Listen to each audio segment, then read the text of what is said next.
The 718 is an excellent starting point. We are very successful in this market segment with the Boxster, a purebred sports car, a mid-engine sports car.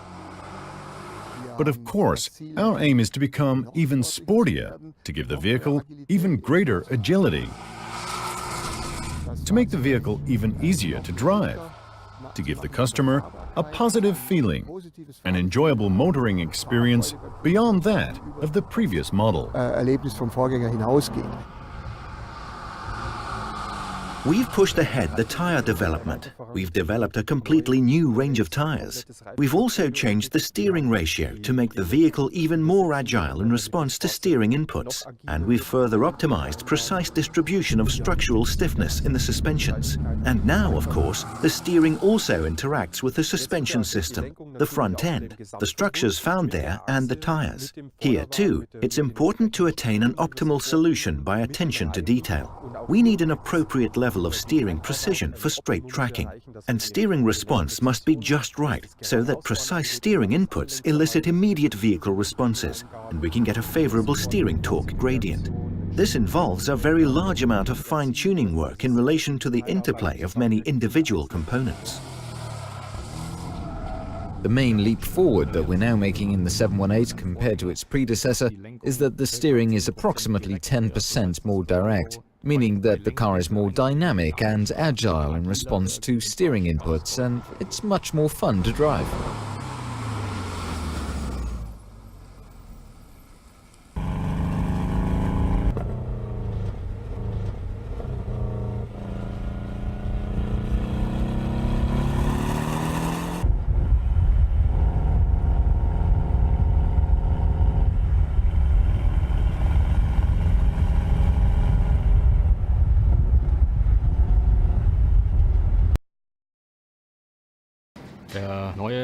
The new 718 Boxster is the successful sequel to its predecessor.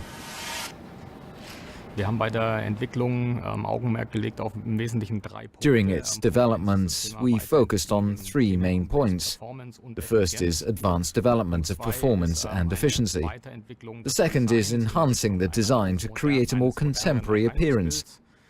And the third is significant improvements with regard to the general theme of connectivity in the car. The real challenge here was to give the vehicle even more individual character and demonstrate the technical merits of the vehicle even more clearly. The first focal point I mentioned is the engine. Flat engines as we had previously, but with 4 cylinders in the future. New, it is turbocharged in the basic model as well as in the S version. The second major technical improvements have been made to the chassis.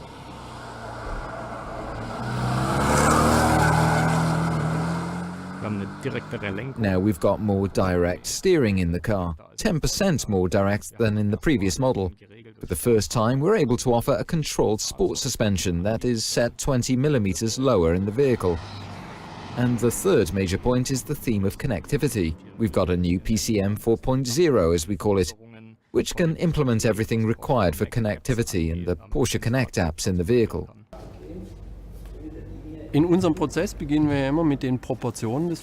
Our process always begins with the vehicle's proportions. And this is the first item that we have focused more intensively on in development. For example, we have addressed the aspect of wide and low even more. The wings are lower. That was the first big job. The second job was to implement this aspect with styling elements, the headlights and especially the taillights. Primarily, we simply did this to create more individuality, but we also emphasize the aspect of width and the low stance of the vehicle on the road.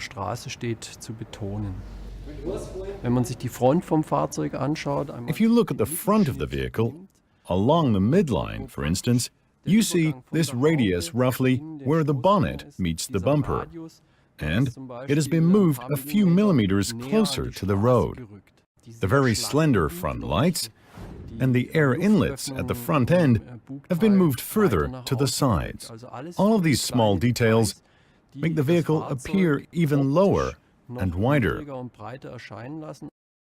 And it's exactly the same at the rear, where the rear wing has reduced height.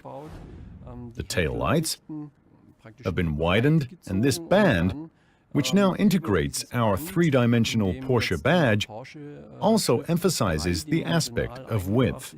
These are all very small, subtle details, which, when combined, give the impression that the car sits even lower and wider on the road. Und breiter auf der Straße. Wir haben die Anforderung, dass unser Boxster. It was vital that our Boxster, the classic roadster with its futuristic design, should not have an entirely new exterior look just because it was getting a turbo engine. And so our challenge was to see how we could get a turbo engine into this roadster and satisfy its induction air and cooling air needs with the existing inlets. Another problem was to determine how we could incorporate the air filter, the entire induction path, and the intercooler in a very compact way on the engine, so that the total engine size would be no larger than the naturally aspirated six-cylinder engine that was previously installed in the Boxster. Ein Sechszylinder-Saugmotor, der ja vorher in dem Boxster eingebaut war.